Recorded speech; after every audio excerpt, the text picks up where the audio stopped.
these are people who are talking about making government more efficient, making it work better, but actually they are embarking on a major austerity program in order to really gut the US federal government, and in particular, the aspects and the departments and the agencies within the federal government that they have, kind of personal distaste for, right? And not just them personally, right? Certainly Elon Musk and his companies will have certain agencies that they want to go after and certain programs that they want to go after. But like Adam was mentioning before, we can see the outline for this kind of program in, the Heritage Foundation, in, these other right-wing groups that have been wanting to basically launch this campaign against the federal government for a very long time, right? To remake it. And by bringing in the tech industry and bringing in someone like Elon Musk, get the ability to frame this as, something that tech is doing, right? To kind of give it this framing that it is modernizing the government rather than taking it apart. And in particular, as they are starting to try to do mass layoffs, people often point to what Elon Musk did at Twitter as, kind of a comparison for what they're trying to do with the federal government, where Elon Musk came in, laid off a ton of staff, most of the company, and then, kind of kept it running. And they want people to believe that the government is like a ton of fraud, a ton of waste, that you can just get rid of all these workers and then you'll still be able to provide the services that the US government provides, run the government as it is, because, there's just all these useless bureaucrats who are around, which is like a right wing narrative that we have been hearing for ages, right? That this is not a new thing. But what they are also doing, as they embark on this project, is to say, yes, we're going to gut all of these workers, but also now we're going to roll out these incredible AI tools that are going to be able to do all the work of these, various workers to provide these services. Because look, AI has become so much more powerful over the past couple of years. They've been spreading these really deceptive narratives about how, AI is kind of reaching this point where it's going to be nearly as powerful as a human being, and it has this understanding that it didn't have before, and it's so much more capable. And a lot of that is bullshit. But it really helps with this larger program to say, we are going to gut the government. We are going to bring forward this massive austerity program, but it's okay because technology is now going to fill the gap because technology has gotten so much better, right? To present this as, inherently like a technological problem, not so much a political one, where they are using technology as a form of power against all of these workers and against really the American public, as they embark on this massive transformation of the government. And so far, it has been focusing on specific agencies, but we've already seen the suggestion from people like Elon Musk that they're just going to have to go after Medicare and Social Security and these other programs that so many Americans rely on. It's not just going to end at these things that they perceive as only being about the culture wars and things like that. It's going to expand much greater as they continue down this road. I have so many thoughts on that, but Adam, I want to toss it to you. Yeah. So from the beginning of this stupid Doge narrative, I've been kind of pulling my hair out because the way it's covered is the exact opposite of the way it exists in reality. I often compare it to the like Biden ceasefire talks. It's just a fictitious alternative reality that has no basis in fact, and the media is kind of running with it because if you're powerful, editorially speaking, you're assumed to always have good faith. Even if there's facts that completely contradict reality. So any kind of skepticism is seen as being too ideological, too outside the lane of mainstream reporting. So about 2 weeks ago, I wrote an article criticizing the media covering Doge as a quote unquote cost cutting or to find waste and abuse, right? These kind of ostensibly post ideological tech savvy, as Paris said, and we can get into that. The use of the ways that we're doing a whole episode on the ways in which AI becomes this kind of moral laundromat where you say, oh, we're going to fire a bunch of people, which sounds evil because don't they have jobs? Oh, don't worry, we're going to replace them with AI, but it's bullshit. Everybody knows it's bullshit. It's a way of just firing people so they can have more control. These so-called bureaucrats, which is to say those who are part of the liberal administrative state they loathe because they want to be able to fucking pollute rivers without anyone giving them any flack. And the way the media covered this was, again, this is someone in Elon Musk who, if you follow his Twitter activity, which everybody in media does, because mostly they don't have a choice, he jams it in front of your fucking face. He posts right-wing white nationalist memes all day from 4chan. White genocide is a huge, quote unquote, hashtag white genocide is a huge part of his worldview. He's obsessed with, knockout game type, lurid, kind of VDARE, straight up white nationalist propaganda. Has been doing this for years, right? Inauguration day, does a goddamn Sig Heil 3 times, clear as day, right? Non-negotiable, not even ambiguous, not, well, maybe, no, clear as day, does a Sig Heil. Oh no, it was just a troll. Oh, it was a Roman salute. Again, you can't ironically murder someone. You can't ironically do Nazi propaganda. You either do it or you don't do it. Okay. So you would think this would be okay. Let's interrogate what he means by waste and abuse. Is this how some bean counter at the OMB sees it? Is this someone had one of these admittedly right wing think tanks like a sort of Center for Tax Fairness or one of these Pete Peterson Foundation? No, to him, waste is an ideological assertion. Fraud is an ideological assertion. Keep in mind, he's been lying for weeks about fraud, citing public fucking databases, right, that are already online as some great revelation that he's found. Oh, they did this, they spent this, that, so and so USAID or State Department or whatever. And it's like, yeah, it's a public database and it's not fraud. It's just how government spending works, right? So he's been overtly lying for weeks. And yet, as I wrote on February 3rd, this is how it was covered, right? The New York Times, they referred to Doge as, quote, finding savings, quote, budget cutters.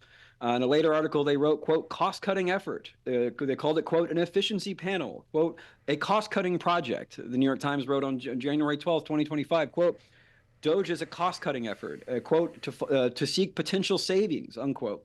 Washington Post did the same thing. Quote, Government Efficiency Commission, quote, non-governmental fiscal efficiency group, quote, the efficiency group, quote, proposed savings. So here's someone with overt neo-Nazi ideology. Okay, maybe that's too hard for you. We'll say far-right, tech billionaire, whatever. Someone who's overtly ideological. And he's consistently treated like someone who's genuinely concerned with finding efficiencies. Now, finally, after weeks of this shit, right, again, spreading outright lies about USAID, as much as I'm not a particularly a fan of them, but just lying about them outright, okay? Saying, just completely making shit up out of context, accusing Congress people of like getting money from these organizations for some just outright, like lurid conspiracy theories that that if he wasn't the richest man in the world, we would say, this guy's just an anonymous crank on Twitter. Just completely made up horseshit. They being the media, they're starting to finally publish articles that commit the ultimate sin of reportage, which is the I word, ideology, mentioning ideology. That this is not some post-ideological, post-partisan attempt to find efficiencies, but is in fact a right-wing attack on the liberal and administrative state for programs and departments that have been duly funded by the federal government. And a lot of these programs, of course, began under or continued explicitly by the Trump administration, but we can talk about the first one. We can talk about that later. So here, finally, we have the Washington Post. This is Aaron Blake, quote, Trump and Musk can't seem to locate much evidence of fraud. So now we're finally pointing out that there's no actual fraud, right? That them just calling everything fraud is like the, Michael Scott, I declare bankruptcy. Like you can't just say it's fraud. That's a legal claim. And so for weeks, they've been saying there's this fraud. And Musk uses this word all the time, fraud. Okay, well, if there's all this widespread fraud, Musk, then why is the Trump DOJ not arrested anyone? Because there's no fraud. There's just spending they don't like, which they've now rebranded fraud. And then Reuters says, quote, Musk's Doge cuts based more on political ideology than real cost savings so far. So finally, after weeks of taking this at face value and in good faith, which again is the holiest of holies, especially if you're rich and powerful, not if you're, by the way, an activist, then as I noted in my piece, your ideology I compared it to an article written about Democrats as part of a police reform panel. They referred to them 4 times as progressive, 5 different times as activists. So their ideology is put on the forefront. But if you're a megalomaniac billionaire who shares, white genocide memes all day that you took off white supremacist websites, ideology is just not mentioned. It's not mentioned why you're going after, programs that they can say DEI. As long as you say DEI, not the N word, you can get away with anything, even though clearly this is racially motivated. Clearly it's about chaining women to the stove. Clearly it's about hating people with disabilities. Clearly it's about hating gay and trans people. He fucking loathes trans people, post anti-trans shit all day. So just now, I'm not in the business of complimenting the media, and it's still obviously not nearly sufficient, but we're sort of just now seeing a pivot from people being like, oh, well, maybe this isn't about efficiency. Well, okay, it would have been nice had you done that before he destroyed several different federal programs. But we're now seeing people realizing that that indulging this premise of efficiency, which morons like Ro Khanna consistently do, boggles my mind. I mean, I know why. He's got terminal lawyer brain, and he fundraises with a lot of these Silicon Valley billionaires, so he has to play stupid. That we're like, okay, clearly this is a right-wing attack on the liberal and administrative state. It is entirely ideological, you know, to the extent to which you can even do efficiency non-ideologically, right? Even that premise is suspect. But for someone who does a Sig Heil on national TV, you know, again, had you told me a month ago, well, Musk is going to do very clear Sig Heil on national TV, and nothing's basically going to change. And the ADL, who's a fucking shakedown operation, who he paid off a few years ago, is going to come to his defense. I'd say, now clearly there has to be some limit to this, right? He can't sort of get away with anything. No, he's got $500 billion. He can pretty much get away with anything.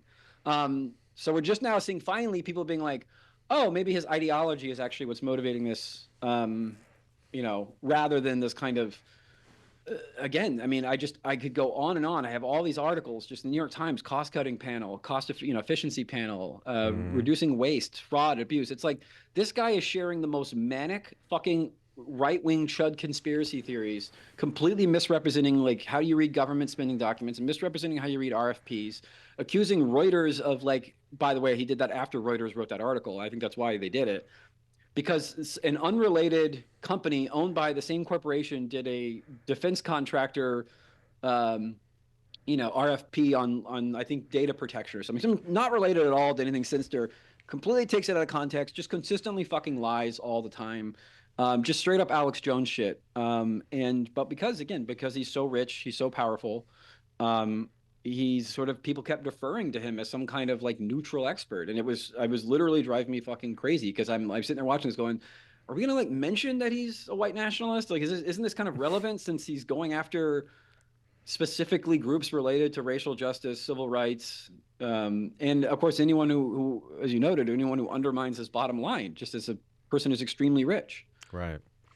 You know, this is all, I got three quick things I want to say. Then Paris, I want to come back to you real quick. But the first is I would read the crap out of a sort of Adam Johnson tongue-in-cheek like weekly low bar award, where Adam Johnson rewards like a publication for doing its basic ass job of reporting the facts about something.